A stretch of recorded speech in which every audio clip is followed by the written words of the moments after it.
Здравствуйте, в эфире информационно-аналитическая программа «Беренчи Студия», в студии Нурбек Иманов. И сегодня мы поговорим о деятельности Департамента химизации, защиты и карантина растений при Министерстве сельского хозяйства с его директором, с Дыхамбаем Кенджебаевым. Здравствуйте, Дыхамбай Бакашевич. Здравствуйте. Добро пожаловать к нам в студию. В целом, как я правильно понимаю, ваш департамент занимается безопасностью, вот если упростить, безопасностью растений, которые произрастают на территории Кыргызстана, и, отталкиваясь от этого, в целом безопасностью сельского хозяйства нашей страны, и как бы что за собой ведет и безопасность и продовольственную, и промышленную, и всего остального. И могли бы вы подробнее рассказать, чем конкретно занимается ваш департамент и какие меры и нормы соблюдает? Спасибо. Департамент химизации, защиты и карантина растений – это уполномоченный орган Министерства сельского хозяйства. Основными задачами, которые являются это охрана территории Кыргызской республики от завоза, проникновения или дальнейшего распространения по территории Кыргызской республики карантинных вредных организмов. Обеспечение безопасного применения минеральных удобрений, а также средств защиты растений от пестицидов. И второе – обеспечение защиты растений от вредителей болезней и сельскохозяйственных культур. Для выполнения этих задач у нас в основном проводятся две основные работы. Основная работа – это работа по карантину растений, и второе – по химизации и защите растений. Прежде чем мы продолжим наш разговор, я хочу напомнить нашим телезрителям, что у нас в студии работает телефон прямой линии, по которому вы можете позвонить и задать интересующие вас вопросы по нашей сегодняшней теме, если они касаются карантинной деятельности, вернее карантина растений, если вы, например, собираетесь ввозить или вывозить какие-либо растения на территорию Кыргызстана. Мы продолжаем наш разговор. Скажите, пожалуйста, какая работа сегодня в целом по республике обеспечивается по обеспечению фитосанитарной безопасности и в чем она заключается конкретно? Есть определенные нормы, международные правила и нормы. У каждой страны есть обязательства по соблюдению или выполнению различных фитосанитарных мер. Поэтому в нашей стране тоже есть определенные меры по выполнению, по сохранению стабильности фитосанитарной безопасности. Поэтому в первую очередь это укрепление приграничных вопросов. То есть для решения этих задач у нас, согласно постановлению правительства, работает 32 фитосанитарных пропускных пунктов, которые расположены вдоль периметра наших границ. Это на кыргызско-китайской государственной границе расположены два фитосанитарных контрольных пункта. Это Иркиштам и Торгар. На кыргызско-таджикской государственной границе расположены 6 фитосанитарных контрольных пунктов. Но эти посты в данное время временно не ведут свою деятельность. На кыргызско-казахской границе у нас есть 5 фитосанитарных контрольных постов, но это посты у нас нет границы, как члены Евразес, поэтому они у нас как сводные посты считаются. И кроме того, на кыргызско-узбекской государственной границе у нас имеется 5 фитосанитарных контрольных пунктов. Через эти контрольные пункты у нас проводятся, то есть импортируются различные сельскохозяйственные продукции из этих стран в нашу страну и экспортируются из нашей страны в другие страны. При пересечении указанных вами границ, с одной стороны, есть внешние границы Евразийского экономического союза, это граница с Китаем, Узбекистаном, и есть внутренняя граница, это граница внутри ЕС. Скажите, пожалуйста, есть ли разница при вывозе, например, в тот же Китай подкарантинных растений или, в принципе, растений из Кыргызстана, и, например, действуют ли те же правила, которые, если вывозить их в Казахстан? Да, у нас 5 стран, это члены Евразес, Белоруссия, Россия, Армения, Казахстан, Кыргызстан. У нас есть соглашение, есть определенные нормы и правила при пересечении государственной границы или при пересечении единой таможенной, мы находимся в единой таможенной экономической зоне, поэтому у нас есть единые правила. Эти правила касаются всех наших стран. То есть, какие касаются для Российской Федерации, эти же правила касаются и нас. Но в то же время каждая страна при импорте или при экспорте определенной сельскохозяйственной продукции есть требования по проведению подконтрольных карантинных продукций. То есть они обязательно должны быть проведены контроль. Допустим, если у нас есть на вывоз проводятся определенные продукции, подконтрольные продукции, они подразделяются на высокого фитосанитарного риска и низкого фитосанитарного риска. Поэтому в основном это семенно-посадочные материалы, свежие овощи и фрукты, вот они относятся к высоким фитосанитарного риска, поэтому они обязательно проверяются через лабораторию и, соответственно, выдаются соответствующие фитосанитарные сертификаты. И при наличии фитосанитарных сертификатов только имеют право завозить. Фитосанитарный сертификат – это документ международного образца, который указывает на то, что эта продукция проверена, что здесь отсутствует, то есть свободно от карантинных организмов. И здесь же, насколько я знаю, существует несколько уровней контроля. То есть они могут касаться, например, растений, не характерных для, допустим, северного Казахстана, но при этом они произрастают в Кыргызстане, или наоборот, да, растения, которые растут в Казахстане, не растут здесь, они же тоже подлежат фитосанитарному контролю. Нет, я уже сказал, есть определенные нормы правил, то есть это касается всех подконтрольных карантинных организмов, которые обязательно должны пройти карантинную процедуру. Ну, я понимаю, я имею в виду, ну, то есть, а другая категория заключается в том, что есть как бы там вредители, которые могут быть у нас, и вот эти фитосанитарные барьеры, фитосанитарный контроль призван для того, чтобы эти вредители не кочевали из одной страны в другую и там не распространялись, а вот к этому вел. И в то же время есть растения, которые могут нанести там ущерб в фауне или флоре той или иной страны, будучи там характерными для другой страны. Есть в целом, если взять по РЗС, более 200 карантинных организмов. В нашей стране это 7 карантинных организмов, которые мы обязательно проводим контроль, чтобы эти организмы не проникали в нашу страну. Это в основном вредители, да? Вредители, насекомые, болезни, и болезни и сорняки. Вот все виды. Можете вот в общих чертах описать, как происходит санитарный контроль? Это же через лабораторию, потому что если товар едет, сельхозпродукция, уже и на границе они сталкиваются.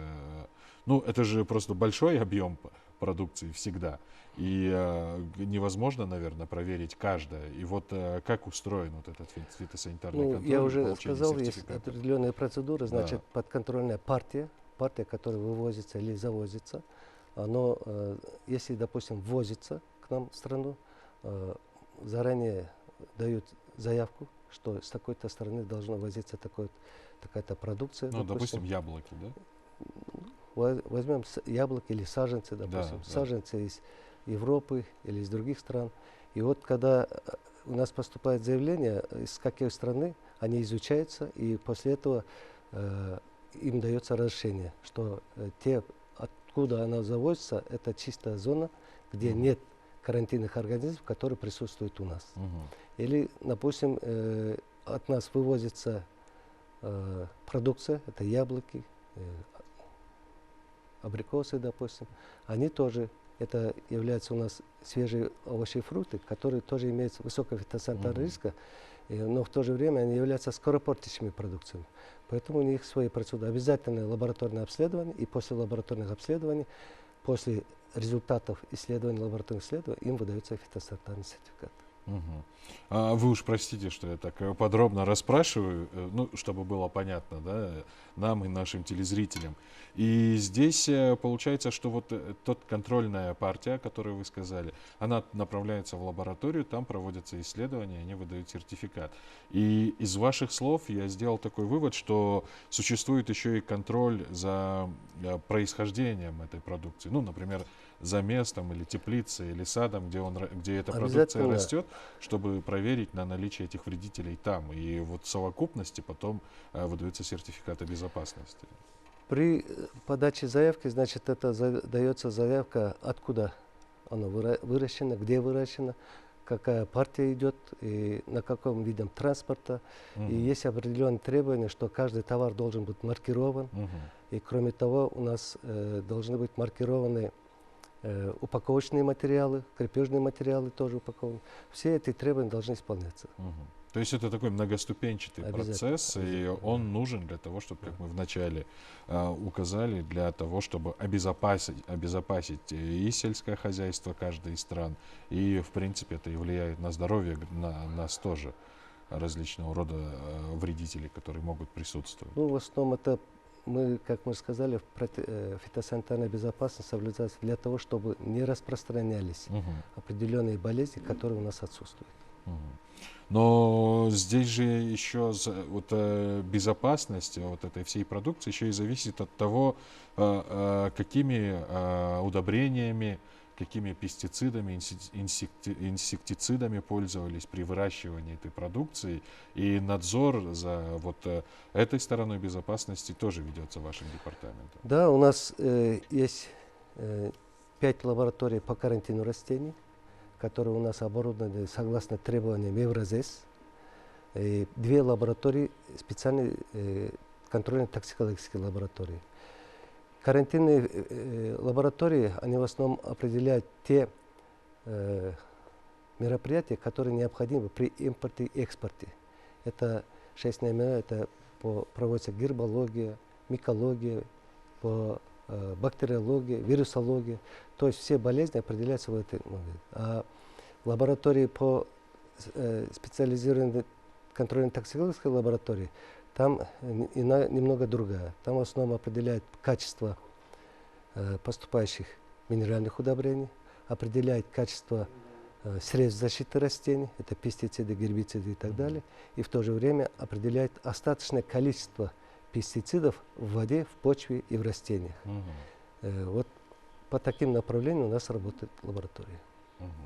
Но при этом есть определенного рода вещества, да, и в том числе и удобрения, и По результатам лабораторий даются разрешения, что если остаточное количество превышает предельно допустимые нормы, оно или утилизируется, или запрещается. Вся продукция, в которой выявлены нарушения. А существуют ли удобрения и пестициды, например, те же самые, да, или гербициды, запрещенные для использования в нашей стране? Да. Мы являемся членами различных международных организаций, в которых есть запрет. Поэтому, если по республике есть более 20 наименований продукции, которые у нас запрещены, пестицидов, именно пестицидов. Поэтому при регистрации у нас проводится регистрация пестицидов, средств защиты растений. Да, обязательно соблюдается это. Если поступает нам запрещенная продукция, то есть это средства защиты растений, они у нас не регистрируются. Потому что они подразделяются на несколько классов. Это очень высокого риска. Поэтому только в зависимости от этого даются разрешения. А где-нибудь можно ознакомиться со списком разрешенных или запрещенных Обязательно. препаратов? У нас есть специалисты или наши территориальные подразделения. Каждый, завозящий сюда свою продукцию, они обращаются туда. Как документ заполнять, каким образом документ, где можно заполнить, они на основе этого заполняют соответствующие материалы. А если, например, тот или иной фермер, или крестьянин, или любой человек, у которого есть небольшое хозяйство, ему там всякое же бывает, могут привезти из-за границы, или кто-то сам сделать какое-то вещество, которое поможет ему избавиться от вредителей. Но он при этом сомневается, можно ли использовать, насколько ли безопасен этот препарат, и все остальное, или это удобрение какое-то. Но оно же имеет свойство сначала завозиться или попадать в нашу страну небольшой партией, чтобы посмотреть. И если окажется оно очень эффективным, то уже предприниматели разные находят разные методы завоза распространения вот такого рода удобрений или препаратов. Вот здесь, чтобы, если это новый вид Видите, продукции. это одно из проблем, это контрафактная продукция. Ага. Как мы сейчас сказали, контрафактная продукция. В то же время есть некоторые ну, предприниматели, которые могут использовать некачественную продукцию, то есть препараты или сырье для изготовления. Поэтому именно в лабораториях мы всегда своим фермерам рекомендуем. Кроме того, при определении, у нас в прошлом году было выявлено 6 случаев, когда завозимые минеральные удобрения, они показывали 0 результатов. И поэтому тем же, кто завозил или кто привез, мы сразу же рекомендовали, чтобы они эту продукцию или утилизировали, или они вообще не использовали. Поэтому в данное время стараемся, конечно, не всегда получается, стараемся в местах реализации этих препаратов проводить рейды, определенные рейды, потому что предприниматели, они не смотрят то, что оно годится или не годится. Главное, чтобы у них проходил бизнес. Но в то же время страдает простой фермер. Затратив определенные финансовые средства, он 2 раза тратит. То есть финансовые потери, кроме того, не получает урожай. Вот таким образом у нас есть такие проблемы, но в то же время мы боремся с этой проблемой, контрафактными продукциями. Но это в том случае, если вот эти, например, если говорить об удобрениях, они безвредные, просто не действуют, а возможно же, что они могут нанести, тоже, наоборот, да, вред, быть вредными. тоже может быть, да. Поэтому, я же говорю, в нашей лаборатории, когда определяется токсичность, то сразу же пишутся акты, и в соответствии инстанции мы направляем свое предложение. Но у нас еще можно сказать, что есть остаточное количество, то есть захоронение различных, когда во времена Советского Союза у нас были колхозы, совхозы, применялись очень много минеральных удобрений, пестицидов, средств защиты растений, и которые остались неиспользованными. Эти захоронения сейчас имеются, допустим, в Сузакском районе, и имеются в Кочкорском районе. Поэтому принимаются меры, допустим, сейчас есть продовольственная сельскохозяйственная организация ООН, ФАО. Вот через них мы организуем проект. Через этот проект стараемся когда обеззараживать эту территорию. Поэтому сейчас мероприятия идут в течение 2-3 лет мы будем работать над этой проблемой. Я вот прямо чувствую, как у некоторых наших телезрителей или в социальных сетях, где угодно, возникает в голове, зарождается вопрос о том, откуда это все взялось и почему до сих пор с этим ничего не сделали. Как я предполагаю, многие из этих химикатов, да, разного рода удобрений и средств защиты растений, у них просто-напросто истек срок годности. И поэтому они стали уже вредными, они не могут не приносить пользу. И второе, что со временем, с определенной периодичностью, когда развиваются технологии, делаются новые открытия в сфере сельского хозяйства, изобретаются новые средства защиты растений, и раньше токсичности некоторых средств еще не было просто-напросто известно или не было других альтернатив. Вот я как уже сказал, поэтому через проект вся проблема в том, что эти пестициды и гербициды, они не разлагаются. То есть вот это остаточное количество, они уже настолько они не разлагаются. Поэтому один из проблем это вопрос утилизации этих остаточных средств. Поэтому вот в данном проекте, который я уже озвучил, мы стараемся использовать, обеззараживать эти территории и каким-то образом утилизировать. Но в то же время есть нормы, международные нормы и правила. Поэтому этот проект работает не только в нашей стране, работает как в Средней Азии, так и международная организация. Поэтому есть вопрос, куда утилизировать и как утилизировать. Вот этот вопрос, в течение 2-3 лет мы попробуем этот вопрос каким-то образом решить. То есть это, раз есть целая организация, которая занимается этим, и международные соглашения, значит, эта проблема не только в нашей стране есть, она есть практически во всем мире. И по тем же причинам, что и были озвучены раньше, там и срок годности, и новые открытия, и все такое. Сейчас у нас активно уже на юге, там, уже примерно месяц назад, здесь на севере чуть попозже, но уже начались активно весенние полевые работы. И, как я понимаю, вашим департаментом вы ведете работу по обеспечению крестьян минеральными удобрениями и другими средствами защиты растений для обработки полей, там, для первичной, да, характерных для начала весенне-полевых работ. Расскажите, пожалуйста, подробнее об этой части вашей работы. Наши крестьяне-фермеры для подкормки сельскохозяйственных культур в основном используют органические, органоминеральные, биоорганические и минеральные удобрения. Но минеральные удобрения, они в основном у нас нет своего производства, поэтому завозятся из Российской Федерации, Узбекистана и Казахстана. Из завозимых минеральных удобрений где-то 80% завозится из Узбекистана, 15% из Российской Федерации и где-то 5% из Казахстана. И этим вопросом у нас занимаются частные предприниматели. В этом году тоже где-то 5-6 частных предпринимателей и одна ассоциация. Ассоциация поставщиков, Кыргызская ассоциация поставщиков минеральных удобрений. И через эту ассоциацию в этом году мы достигли каких-то договоренностей, и эта ассоциация в данное время обеспечивает. Если считать по республике, у нас необходимо 276 тысяч тонн минеральных удобрений. Из них 156 тысяч азотных, 103 тысячи фосфорных и где-то 17 тысяч тонн калийных удобрений. В целом, на сегодняшний день, действительно, как вы сказали, сейчас на юге очень весенние полевые работы в разгаре, поэтому обеспеченность у нас составляет где-то 17% в общем, а из этих азотных удобрений у нас где-то 22% обеспечены. Но обеспеченность будет продолжаться, поэтому в течение весенних полевых работ мы постараемся оказать содействие нашим крестьянам фермерам в обеспечении необходимых количеств минеральных удобрений. У нас есть телефонный звонок, давайте послушаем нашего телезрителя. Здравствуйте, слушаем вас. Здравствуйте, Нурбек, рада вас видеть, вас давно не видно было. У меня такой вопрос. Дыховой лайке.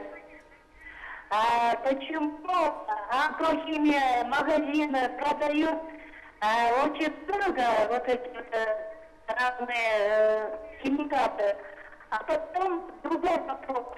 Почему карликовые ямки, малины, клубники, рассада нету, очень дорогие на базарах продаются?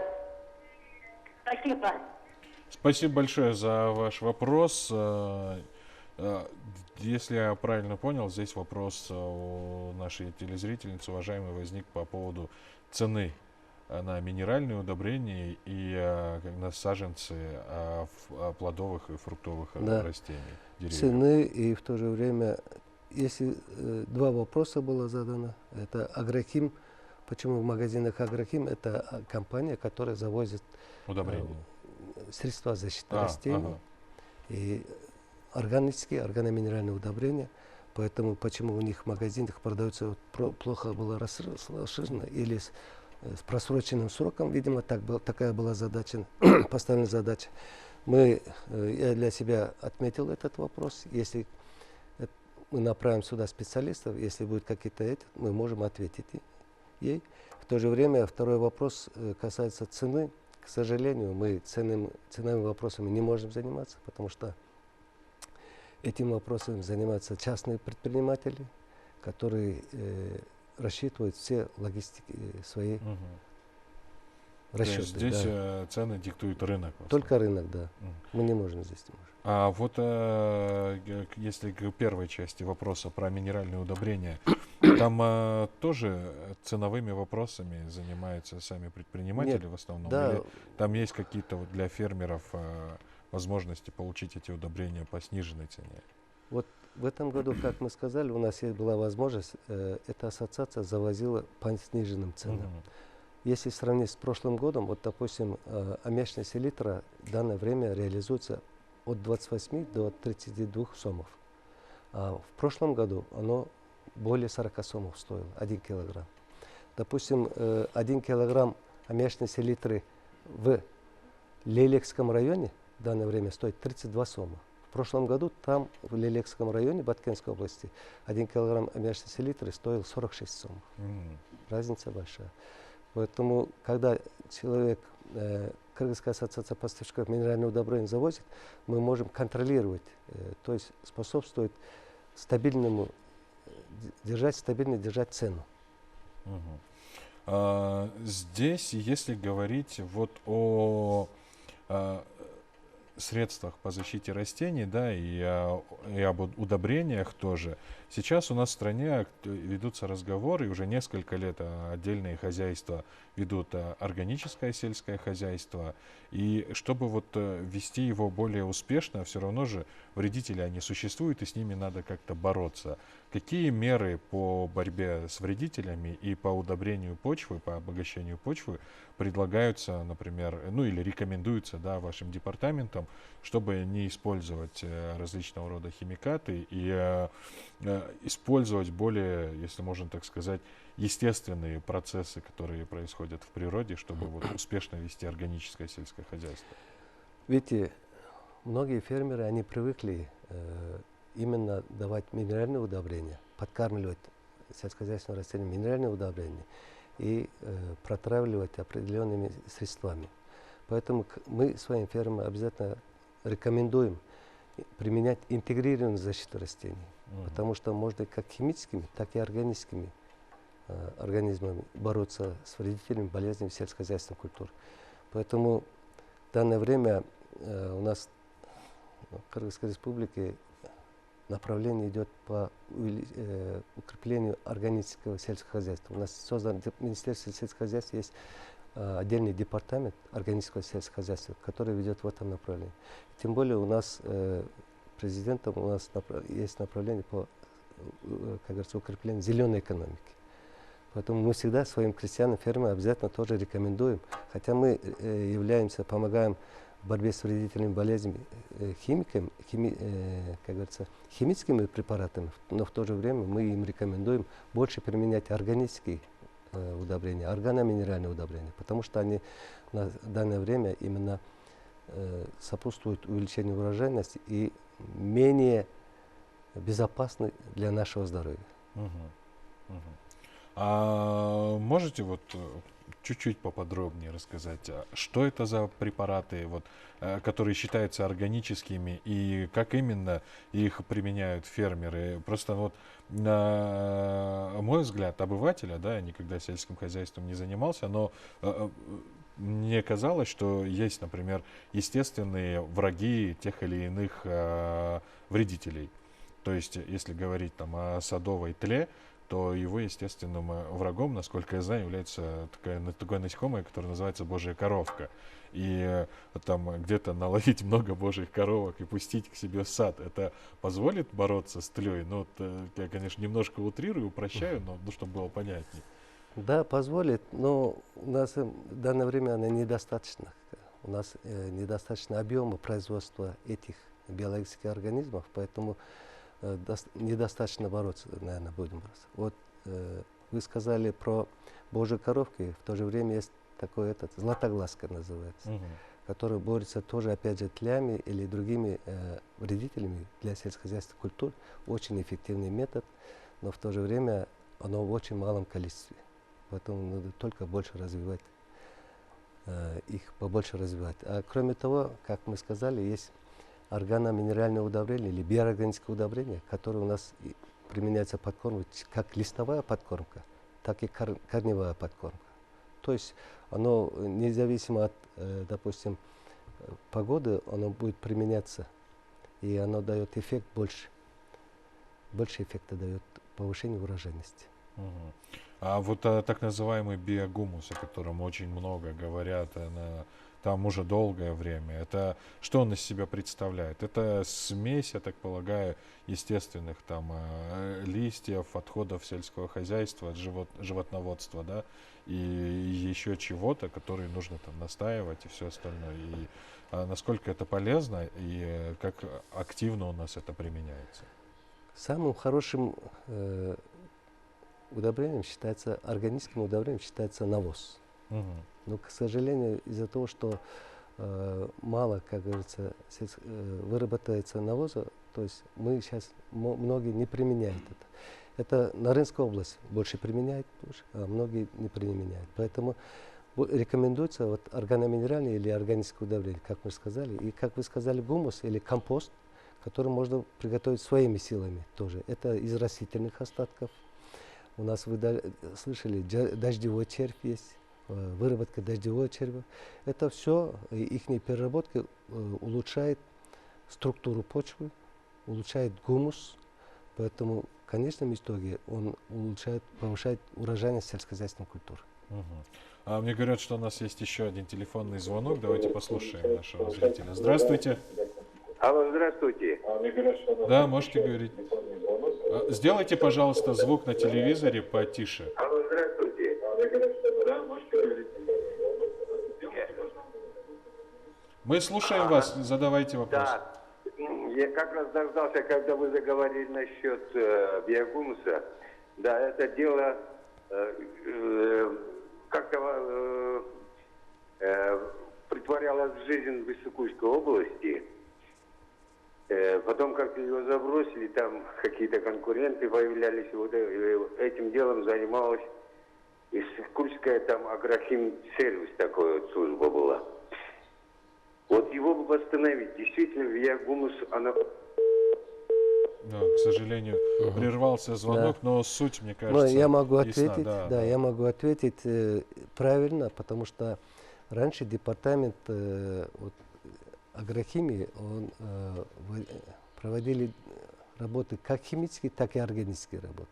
Поэтому правильно, что именно наши организации проводились такое, но со временем, когда структуры у нас разделились, то этим вопросом в данное время занимается департамент органического сельскохозяйства. Но в то же время у них тоже в регионах есть, в каждой области есть лаборатории, то есть биофабрики, где производят различные виды биологических средств защиты. Поэтому действительно и как биогумусу, так и по средствам защиты растений можно обратиться к ним. То есть этим сейчас занимается отдельный департамент, потому что у нас взят курс на зеленую экономику, как вы упомянули, и в целом органическое ведение сельского хозяйства, оно более выгодно, хотя оно и более затратно и сложнее, чем традиционное сельское хозяйство. Но если есть целый департамент, хочется думать, что в ближайшее время у нас достигнем определенных успехов в этом направлении. И вот в завершении нашей программы я хотел у вас еще спросить вот о чем. Сейчас с наступлением весны и на протяжении всего лета в городах, селах, в населенных пунктах нашей республики мы будем наблюдать нашествие различного рода вредителей уже городских насаждений, парковых насаждений. И здесь тоже ходят различного рода слухи, потому что там кто-то рассказывает, и всегда это было, рассказывает о том, что там обрабатывают растения в городе и какими-то очень вредными веществами, да так, что у нас начинаются болезни развиваться и все остальное. И в связи с чем, вот что я хотел конкретно у вас спросить, как представитель департамента, как руководитель департамента, который занимается непосредственно защитой растений, скажите, насколько вот те средства, которыми обрабатываются городские растения, ну или в населенных пунктах, безопасны для жителей города, и проходят ли они у вас какую-то сертификацию или контроль? Ну, насколько вы имеете к этому отношение, если вот совсем просто? Я могу сразу сказать, что недавно к нам обратилась Зеленхоз и обратились оказать содействие в обработке растений, городских растений. Поэтому мы дали им свои предложения. У них есть свои службы, которые работают в этом направлении. Мы совместно с ними будем обрабатывать, но в то же время мы предложили им сейчас очень много хороших препаратов, которые не имеют запаха, но в то же время универсальны во всем. Поэтому от этого препарата можно не бояться, но есть определенное время, когда необходимо обработать. Естественно, в городских условиях очень трудно когда проводить время. Поэтому в основном это подутренние часы, когда очень мало людей на улицах. В это время проводится обработка, но в течение 2-3 часов после обработки она должна будет проветриваться. Поэтому вот эти все мероприятия были рекомендованы Зеленхозу, и вместе с их специалистами у нас будет обрабатываться вместе с ними. То есть в этом году вы будете принимать непосредственное участие в этих работах? Окажем содействие. Почему это важно? Ну, понятно, с одной стороны, почему это важно, потому что от этого зависит вот и благосостояние, ну, не благосостояние, а здоровье горожан и городских растений, но в то же время экосистема же, она такая хрупкая вещь, что у нас, например, если говорить только о Бишкеке, тут совсем рядом фермерские хозяйства, поля, там, те же самые, на которых выращивают клубнику и все остальное. И я к тому, что насколько вот благосостояние городских насаждений, да, и количество вредителей, например, в городе влияет на ведение сельскохозяйственных работ в хозяйствах, которые находятся непосредственно близко к городу. Ну, у нас есть свои сервисные службы, которые оказывают содействие нашим крестьянам, фермерам при обработке. Да? Поэтому, как я уже сказал, мы относимся к сельскому населению, ну, да, то есть Министерство сельского хозяйства. Да, я понимаю. И поэтому работаем с регионами. Да? Да. Но в то же время, почему я вот до этого сказал, что мэрия обратилась, не мэрия, а вот Зеленхоз обратился к нам, потому что они пробовали различными методами. В прошлом году тоже пробовали, позапрошлом году пробовали с привлечением научных представителей, применением органических препаратов.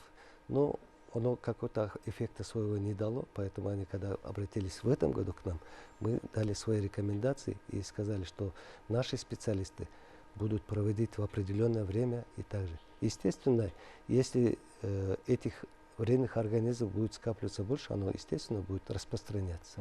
Все зависит от биологии вредителей. Есть, допустим, саранчевые вредители, которые распространяются очень быстро. Одно поколение дает определенный период, очень много этих дает потомств. Поэтому если они размножаются, то они обязательно будут свое отрицательное влияние на ближайшие территории. Это не только городские, это как и в сельской местности тоже. Если один фермер будет обрабатывать свою территорию, но соседний фермер не будет обрабатывать, но эффект дает 50%. Потому что все равно с территории соседнего фермерского хозяйства будут идти насекомые. Ну вот да, поэтому я и спрашивал, потому что здесь же для вредителей, там, для тех же насекомых или каких-то болезней нет границ города или там, что это вот фермерское поле, и мы будем только там действовать. Поэтому здесь, наверное, важно взаимодействовать, да, и работать совместно, чтобы не распространились эти вредные организмы и насекомые, и болезни в том числе. И, наверное, то же самое касается и границ межгосударственных, да, с чего мы наш разговор сегодня и начинали, и именно для этого нужны такого рода меры, там, как фитосанитарный контроль, защита и проверка всего остального и фитосанитарные лаборатории. Я как заранее до этого говорил, что основными нашими задачами являются, для выполнения этих задач, конечно, мы предпримем все меры, потому что эти задачи в первую очередь способствуют укреплению не только фитосанитарной безопасности, но укреплению продовольственной безопасности. И раз мы способствуем повышению урожайности, оно будет, естественно, влиять на продовольственную безопасность. Поэтому наши специалисты во всех регионах, мы будем стараться оказать содействие нашим крестьянам, фермерам, нашему населению для борьбы как с вредительными болезнями, сорняками, так и оказания содействия, каким образом можно вести эту борьбу, так и средства минеральными удобрениями или другими удобрениями. Спасибо вам большое, что ответили на наши вопросы. Я напоминаю нашим зрителям, что мы говорили о соблюдении фитосанитарных норм, контроле и защите наших растений, нашей республики с директором Департамента химизации, защиты и карантина растений при Министерстве сельского хозяйства Дыхамбаем Кенджебаевым. Это была программа «Биринчи Студия», а эфир Первого национального продолжается. Оставайтесь с нами.